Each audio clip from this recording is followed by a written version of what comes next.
തൃശൂർ വെടിക്കെട്ട് അപകടത്തിന് പിന്നിൽ മാധ്യമപ്രവർത്തകരോ എന്ന സംശയം പലരും പൊതുസമൂഹത്തിൽ ഉന്നയിക്കുകയാണ്. കാരണം അതീവ സുരക്ഷാ പ്രദേശമാണത്. അവിടെ മാധ്യമപ്രവർത്തകർ എങ്ങനെ കയറി? അവർക്ക് അവിടെ കയറാൻ ആര് അനുമതി നൽകി? മാധ്യമപ്രവർത്തകർ പോയതിന് പിന്നാലെയാണ് സ്ഫോടനം. സംശയമുന മാധ്യമ പ്രവർത്തകർക്ക് നേരെ ഇപ്പോൾ എഡിറ്റേഴ്സ് ചോയ്സ് എന്ന ഒരു ഫേസ്ബുക്ക് പേജിൽ വന്ന ഒരു വാർത്തയാണിത്, ഒരു സ്റ്റേറ്റ്മെൻ്റാണ്, ഒരു പ്രസ്താവനയാണിത്. അതിനെ തുടർന്ന് ഒരുപാട് പേർ ആ പ്രസ്താവനയ്ക്ക് താഴെ കമൻറ്റുകൾ ഇടുന്നുണ്ട്. പൊതുസമൂഹത്തിൽ നിന്നുള്ളവരുടെ പല രീതിയിലുള്ള അഭിപ്രായങ്ങളാണ് അവിടെ വരുന്നത്. എന്തായാലും മാധ്യമപ്രവർത്തകർ അവിടെ എത്തിയിരുന്നു. അവർ എത്തി ഈ പ്രവർത്തകരെ, ഈ വെടിക്കെട്ടുമായി ബന്ധപ്പെട്ട ആൾക്കാരെയൊക്കെ കണ്ട് പലരും പല ചാനലുകളും അഭിമുഖങ്ങളും ഒക്കെ എടുത്ത് അവരുടെ അനുഭവങ്ങളും ഒക്കെ ചോദിച്ച് പോയതിന് പിന്നാലെ തന്നെയാണ് സ്ഫോടനം ഉണ്ടായത് എന്നത് ശരി തന്നെയാണ്. പക്ഷേ ഇതിന്റെ പിന്നിൽ മാധ്യമപ്രവർത്തകരാണ് എന്നതിനെ ഇപ്പോൾ ആ അഭിപ്രായം എന്ന് പറയുന്നത് എഡിറ്റേഴ്സ് ചോയ്സിൽ വന്ന ഈ പ്രസ്താവനയ്ക്ക് താഴെ വരുന്ന കമന്റുകൾ മാത്രമാണ്.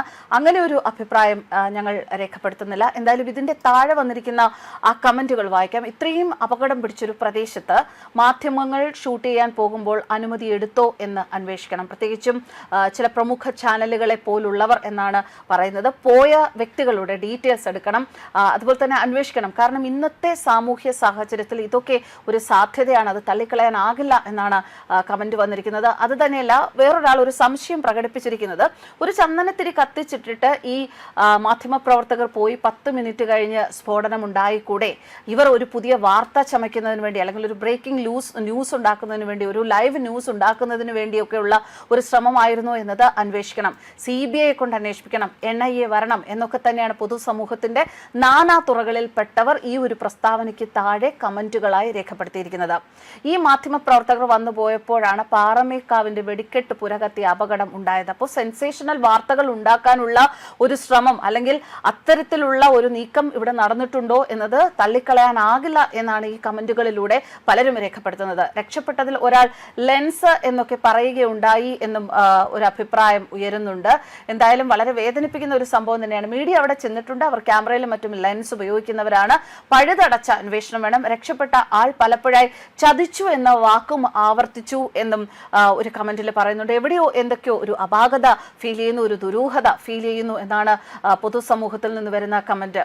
ഏത് അരമണിക്കൂറിനുള്ളിൽ വെടിക്കെട്ട് പുരയ്ക്ക് തീ പിടിച്ചു എന്നാണ് ഒരു കമന്റിൽ പറയുന്നത്. അതുകൊണ്ട് തന്നെ ഈ വിവരങ്ങളെല്ലാം എടുത്തു വെച്ച് ആദ്യം ഇതിനു മുൻപുള്ള വിവരങ്ങൾ, അതിനുശേഷമുള്ള വിവരങ്ങൾ എന്ന ഒരു 2 തരത്തിലുള്ള ബ്രേക്കിംഗ് ന്യൂസ് സൃഷ്ടിക്കാനുള്ള ഒരു ശ്രമം മാധ്യമപ്രവർത്തകരുടെ ഭാഗത്തു നിന്നുണ്ടായോ എന്ന് തന്നെയാണ് പൊതുജനങ്ങൾ അവരുടെ സംശയങ്ങളായിട്ട് ഇവിടെ കമന്റുകളായി രേഖപ്പെടുത്തുന്നത്. അതുപോലെ തന്നെ എന്തൊക്കെയോ സംശയങ്ങൾ നമുക്ക് ഒരിക്കലും തള്ളിക്കളയാനാകില്ല. NIA അല്ലെങ്കിൽ CBI വരേണ്ടി വരും എന്ന് ആവശ്യപ്പെടുന്നവരുണ്ട്.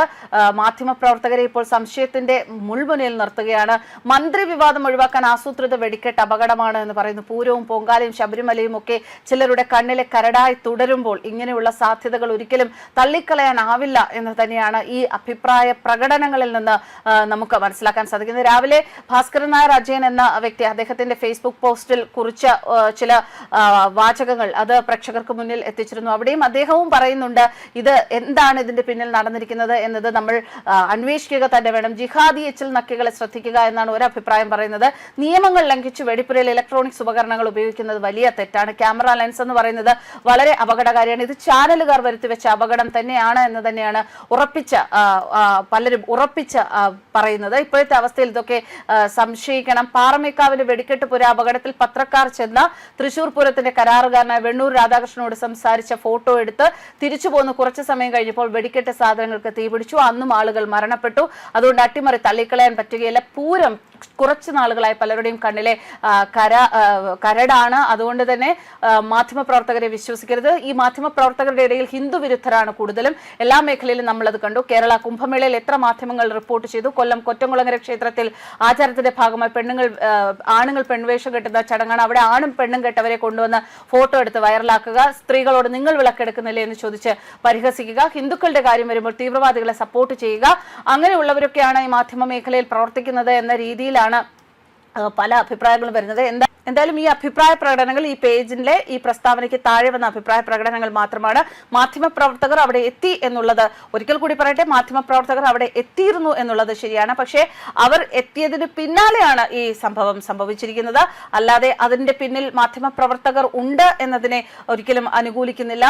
ഇത് ഒരു അഭിപ്രായ പ്രകടനങ്ങൾ മാത്രമാണ്. ഇതിനു മുൻപും പല സ്ഥലങ്ങളിലും ഈ പറയുന്നത് പോലെ കൗതുകം നിറഞ്ഞ സെൻസേഷണൽ ആയിട്ടുള്ള വാർത്തകൾ സൃഷ്ടിക്കുന്നതിന് വേണ്ടി ദുരന്ത പ്രദേശങ്ങളിലെല്ലാം ഇതുപോലെ മാധ്യമപ്രവർത്തകർ കടന്നു കയറിയ സംഭവങ്ങൾ ഇതിനു മുൻപും ഉണ്ടായിട്ടുണ്ട്. അതിലൊന്നാണ് ഇറാന്റെ കപ്പൽ കൊച്ചി തീരത്ത് അടുത്തപ്പോൾ അവിടെ മാധ്യമപ്രവർത്തകർ എത്തിയും അവിടെ മാധ്യമപ്രവർത്തകരെ അറസ്റ്റ് ചെയ്യേണ്ടി വന്നതുമായ സാഹചര്യം. അതുപോലെ തന്നെ ഷിരൂരിൽ സംഭവിച്ചു, ധർമ്മസ്ഥലയിൽ സംഭവിച്ചു. അവിടെയെല്ലാം ഈ വിഷയങ്ങളെ കൂടുതൽ വിവാദങ്ങളാക്കിയത് മാധ്യമപ്രവർത്തകരാണ്. അതിന്റെ ഒരു വെളിച്ചത്തിൽ കൂടിയാണ് പൊതുസമൂഹത്തിൽ നിന്നും ഇത്തരം വിലയിരുത്തലുകൾ വരുന്നത് എന്ന അഭിപ്രായവും ശക്തമാണ്. എന്തായാലും ഇത് ഇപ്പോ ഈ അപകടം നടന്ന മണിക്കൂറുകൾക്കുള്ളിൽ പൊതുസമൂഹത്തിൽ വളരെയധികം ചർച്ചയാവുകയാണ്. മാധ്യമപ്രവർത്തകർക്ക് ഈ വിഷയത്തിൽ പങ്കുണ്ടോ? സെൻസേഷണൽ ആയിട്ടുള്ള വാർത്തകൾ സൃഷ്ടിക്കാൻ വേണ്ടി മാധ്യമപ്രവർത്തകർ മനഃപൂർവ്വമായി ഉണ്ടാക്കിയ അപകടമാണോ എന്നുള്ള ആ ഒരു ചോദ്യം അപകടം നടന്ന മണിക്കൂറുകൾക്കുള്ളിൽ തന്നെ പൊതുസമൂഹത്തിൽ ഉന്നയിക്കപ്പെട്ടിരിക്കുകയാണ്. News desk കർമാനസ്.